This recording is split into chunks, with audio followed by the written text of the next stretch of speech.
Over the last 6 months, we've been privileged to have you join us as we've been able to explore what God is doing across HIM Asia. Today, you're going to have the opportunity to hear from the heart of David and Christina, regional directors of HIM Asia, as they share with you how God has worked in their lives to bring them to where they are today. Our goal for Engage is that you will find and fulfill God's will for your life when it comes to the Great Commission. As I've said before, none of us are exempt from this important commandment that God has given us. And we want to do whatever we can to help you understand what it is that your role is and then fulfill it.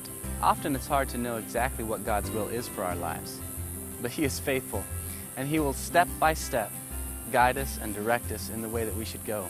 So as you hear the story of David and Christina, open your heart and allow God, the Holy Spirit, to talk to you today. Over the past few months, you've been receiving information and learning a lot about Asia, and particularly HIM's ministry in China and Taiwan. Christina and I are very privileged to be here on the front lines with a committed team of missionaries who are actively sharing the gospel.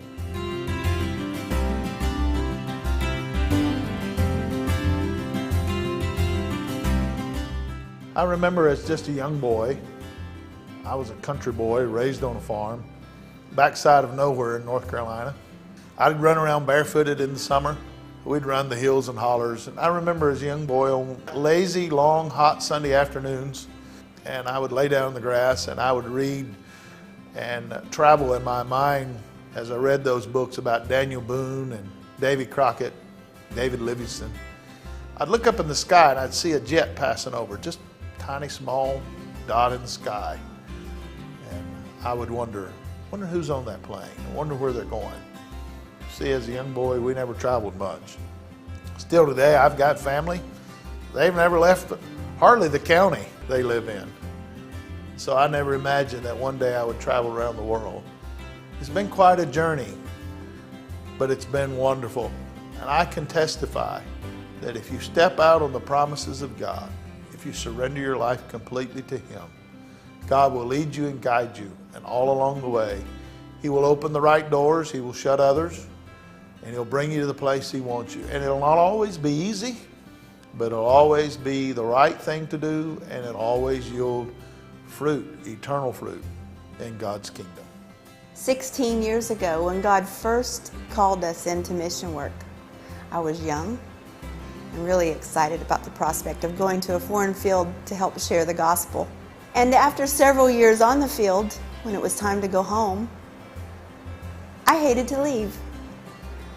But you know, after a few years back in the United States, I had collected a lot of things that I really liked. We'd purchased a home. The children had grown up and our daughter was settled very near to us, and I was just comfortable in my life. I liked my job. I liked living in Florida.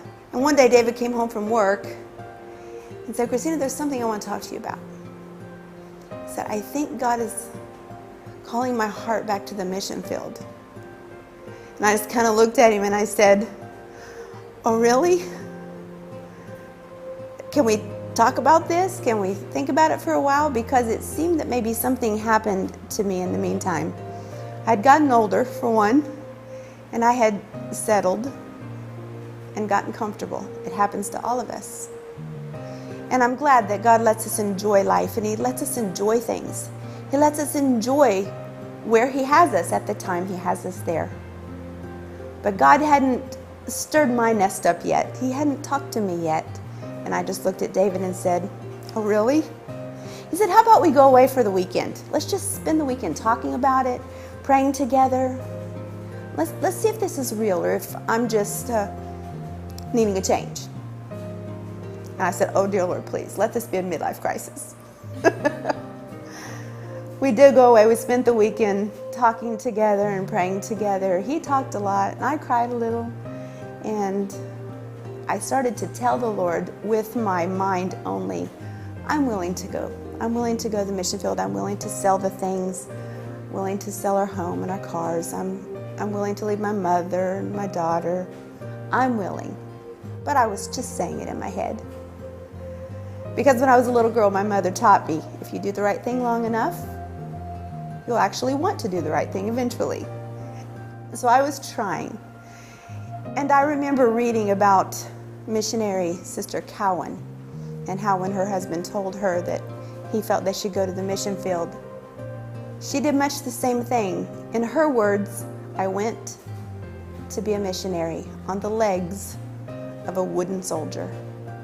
That's how I felt.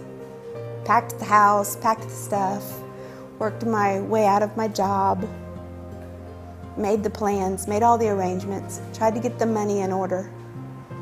But I felt like I was working on wooden legs. Well, we went to a missionary convention and shared the first service about our new endeavor. At the end of the service, I started to sing a song called Give Me a Vision. And as I sang, I was under such conviction. I was supposed to be talking to all of these people about getting and feeling and keeping a vision, but I didn't even have one. And as I sang, I felt such deep conviction that for the first time I went to my own altar at the end of a missionary service, and I told the Lord, please, give me a vision. I want to feel it. I want to know it's real. I did not that night know what was ahead. I didn't see the battles that were to come, the real sacrifices that I was going to have to make for the first time in my life. But God knew. And I made a real surrender. It wasn't just in my head anymore. It was in my heart. It was the real deal. I did not walk out of the church that night fixed. I'm just telling you the truth. I still struggled sometimes. There was still a lot of work to be done. And I remember as we moved out of one house, moved into another temporarily, put things in storage, sold one thing after another, and tried to dissolve a very busy life. I thought, this is work. This is just plain old work. But you know, the whole time as we traveled in the deputation services and I heard David present vision for HIM Asia again and again, one evening, it just hit me. I've heard this vision several times, and I'm owning it. I feel it. God's put it in my heart. I wanted to stand up and tell everybody, I get to be a missionary again. There's someone waiting to hear. Several months ago, I would have never dreamed that I would be sitting here talking to you in the mission center and thinking, I love it here. In fact, if my husband said today, honey, I believe we better go back home, I wouldn't be happy, because there is incredible joy in being exactly where God has placed you. As we gaze into the future, I know that God is already there, working out His plan, establishing His kingdom of righteousness, and bringing all people to glorify His name in all the earth. So it is with joy and confidence that we step into the future and go to work. God has given us a clear vision, a vision born in personal pain and frustration and even surrender. By 2020, HIM Asia desires to plant 5 new churches, discover and develop 10 church leaders and workers, and go into 2 new Asian countries to begin the first step in a journey of becoming an evangelistic and discipleship as well as church planning focused organization. As we sit here today, we know that we're not in the battle alone. You have witnessed through the Engage program the challenges we face as we minister in Asia. The old entrenched religions in Taiwan and a restrictive and oppressive government in China. You also watched and heard how God is moving beyond the barriers and how the gospel is flowing through the cracks in those walls. Christina and I would like to invite you to be part of HIM Asia. You can do that right from your home. Early in the morning when you open your Bible, get your cup of coffee, go to your front porch swing, or wherever you go. That private place where you talk to God. Would you take our names to the throne? In Taiwan, there's temples on every corner instead of churches. But that doesn't stop God. And you on your knees, joining us in the battle can make all the difference in the world. Would you also consider giving? It is through the generous support of God's people that we move forward. And you've given so faithfully in the past. Many of you supported us, and we thank you. But would you consider continuing to give? Because there are still so many opportunities, so many unreached people, and we need to continue to move forward as God's church. We also need people who are willing to surrender their lives completely and leave mother and father, leave family behind, leave the comforts of the culture they know so well, and literally maybe cross the seas, at least go across cultural boundaries into new places and see new faces and new people. And when they get there to share the gospel, we need you. Would you pray? Would you ask God? Make this personal. Do you want me to go or do you want me to stay? Carl Henry made a profound statement when he said, the gospel is good news only if it gets there in time. You can help the gospel get there in time. It is a great joy and honor to invite you to take this journey with us together. We never know where this journey is going to lead us or where it's going to lead you. But it is always a joy, it is always a delight to go with God. And God said, go to the ends of the world and take the gospel and make disciples. God has given HIM an incredible vision to reach and impact the Asian world for Christ. But we can't do it on our own.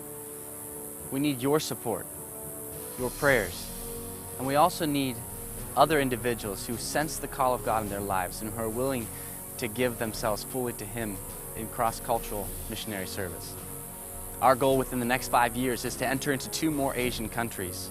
In order to do that, we are training national leaders, but beyond that, we want to continue to see God calling individuals into the mission field.